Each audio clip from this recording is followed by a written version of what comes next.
আজকে আমি এমন একটি পিঠা বানাবো যে পিঠাটি ছোট থেকে বড় সবাই অনেক বেশি পছন্দ করে। আর এই পিঠাটা কিন্তু অনেক মজা, যে কেউ পছন্দ করবে এই পিঠাটি। তো চলুন আমরা কিভাবে পিঠাটা বানাই আপনাদের। আমি আজকে যে পিঠাটা বানাবো সেই পিঠাটার নাম হচ্ছে সমোচা পিঠা। অনেকে এটাকে সংসারী পিঠাও বলা হয়। ছোটবেলা থেকেই দেখতাম যে আমার আম্মু এই পিঠাটা একটু বেশি বানাতো, কারণ আমার বাড়ির সবাই অনেক পছন্দ করতো। এই পিঠাটা বানানোর জন্য আমি প্রথমে মাংস একদম ভালোভাবে ভেজে নিয়েছি, এরপর আমি আটা মুথে নিয়েছি, এরপর আটা দিয়ে ভালোভাবে একটি বড় করে রুটি বানিয়ে নিয়েছি। আর এই তো দেখতেই পাচ্ছেন আমি সেই রুটির ভেতর মাংসের পুরটা ভরে দিতেছি এবং ভরে দিয়ে একটা পিঠের শেপ নিয়ে এটাকে কেটে নিয়েছি। এই তো দেখতেই পাচ্ছেন আমার পিঠাটা কিন্তু হয়ে গেছে আর অনেক সুন্দর হয়েছে পিঠাটা। এইভাবে আমি প্রত্যেকটা পিঠাই এইভাবে কেটে নেব, তাহলে অনেক সুন্দর লাগবে। আর এই পিঠাটা কিন্তু বানানো অনেক সহজ।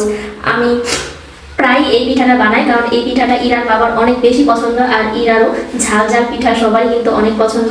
এইভাবে আমি সব কয়েকটা পিঠা এই একই শেপে কেটে নেব। আর কেটে নেওয়ার সময় আমার হাতে লেগেছিল, এই জন্য আমি বারবার হাতে ঘুরি দিয়ে তারপর আটকে নিয়েছিলাম, এরপর পিঠাগুলো কেটে নিয়েছিলাম। আপনারা কিন্তু দেখতেই পাচ্ছেন পিঠা কিন্তু অনেক সুন্দর হয়েছে।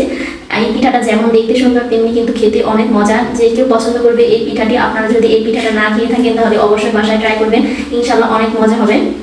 এই পিঠায় কিন্তু আপনি যে কোনো ধরনের মাংস ইউজ করতে পারবেন, গরুর মাংস, মুরগির মাংস, যে কোনো মাংস দিয়েই হবে।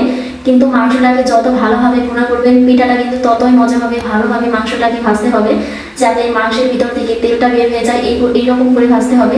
এরপর আমার পিঠা বানানো তো সবগুলো শেষ। এরপর আমি এক সাইডে পিঠা বানাচ্ছি আর এক সাইডে পিঠাগুলো ভাজছি। দেখতেই পাচ্ছেন আমি তেলের মধ্যে পিঠাগুলো দিয়ে দিয়েছি আর পিঠা আমার প্রায় ভাজা শেষ।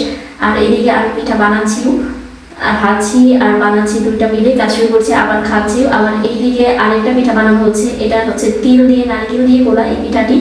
আর আমার পিঠা বানানোর শেষে আমি মেয়েকে নিয়ে একটু ছাদে যাই যে আমি মেয়েটার কয়েকটা ছবি তুলবো, কিন্তু ছাদে গিয়েও দেখলাম বৃষ্টি কয়েকদিন যাবো যে বৃষ্টি শুরু হচ্ছে।